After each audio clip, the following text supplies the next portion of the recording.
چاند رات شریعت اسلامیہ میں لیلۃ الجائزہ کہلاتی ہے، اور اللہ تعالیٰ جل شانہ بندوں کو اس رات نوازتا ہے کہ پورا مہینہ تم نے روزے رکھے اور اب میں تمہیں اس کا صلہ عطا کروں گا۔ اور لیلۃ الجائزہ میں اللہ عیدی عطا کرتا ہے، اور بندوں کو وہ عطا کرتا ہے جو وہ سوچ بھی نہیں سکتے کہ ہمارا مالک ہمیں کیا کیا عطا کرتا ہے۔ ہر شخص جو عیدی دیتا ہے وہ اپنی طاقت کے مطابق دیتا ہے نا۔ آپ کو بھی بچپن میں عیدی ملتی رہی ہوگی، اب بھی ملتی ہوگی، تو کوئی 10 روپے، کوئی 20 روپے، کوئی 50 روپے، لیکن کوئی ایسا بھی ہوتا ہے کہ جس کے پاس فراوانیاں ہوتی ہیں تو پھر اس کی عیدی تو اس کی عیدی ہوتی ہے۔ تو ہر شخص اپنی کیپیسٹی کے مطابق ہی عیدی دیتا ہے نا۔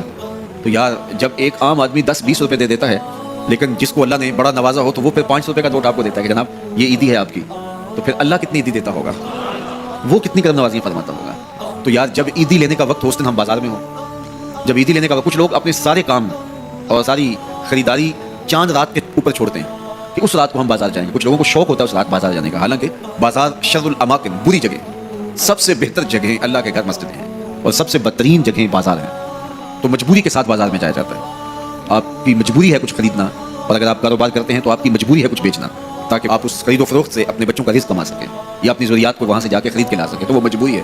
تو مجبوری کے لیے آپ وہاں جا سکتے ہیں، اور ہمیں حکم دیا گیا دیر سے جاؤ جلدی واپس آ جاؤ۔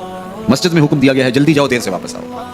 اور ہمیں پتہ ہے کہ چاند رات کو رش کتنا ہوتا ہے، اور ہم اسی وقت کے لیے سارے کام چھوڑے ہوں جبکہ کندھے سے کندھا چھو رہا ہوتا ہے اور مرد و زن کا اختلاط بھی وہاں ہوتا ہے، تو پھر اپنے آپ کو بچانا اور اپنے آپ کو محفوظ رکھنا اور اپنی نظر کی عفت اور پاکیزگی کا خیال رکھنا کتنا مشکل ہو جائے گا۔ اپنے آپ کو آزمائش میں ہی کیوں ڈالا جائے کہ جس میں ہم پورے نہ اتر سکیں۔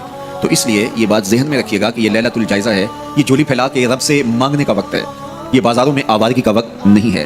تو یہ رات بھی ہماری اللہ کے حضور عبادت میں گزرنی چاہیے، ذکر و فکر میں گزرنی چاہیے، یاد الہی میں گزرنی چاہیے۔ تو لیلۃ الجائزہ کو کبھی ضائع نہ کیجیے اور اس رات کو برباد نہ کیجیے۔ سارے مہینے کی محنت آپ نے جو کی، اب اس کا صلہ لینے کا وقت ہے، اب عیدی لینے کا وقت ہے۔ تو عیدی لیجیے اپنے رب سے، جھولیاں پھیلا پھیلا کے لیجیے، اس سے خیرات مانگیے، اس کی کرم نوازیاں اور اس کی رحمتیں تمہارے اوپر برسیں گی، تو ان کو اپنے دامن میں سمو لیجیے۔ تو اپنی ضروریات کے لیے اور وقت نکالیے۔ تو شیطان کو کبھی خوش نہ ہونے دینا، اللہ کے حضور سرخروئی اور کامیابی کے لیے دعا مانگتے ہوئے ماہ صیام سے رخصت ہوں۔ یہ گھڑیاں اللہ نے نصیب کی، گنتی کے دن انہیں کہا گیا، تو یہ گنتی کے دن یوں ہی بیت جاتے ہیں اور اسی طرح پوری زندگی بیت جاتی ہے، اور پھر جب آنکھ بند ہوتی ہے تو پھر آنکھ کھلتی ہے کہ ہم زندگی کہاں گزار گئے۔ تو آئیے ان لمحوں کو غنیمت جانیے۔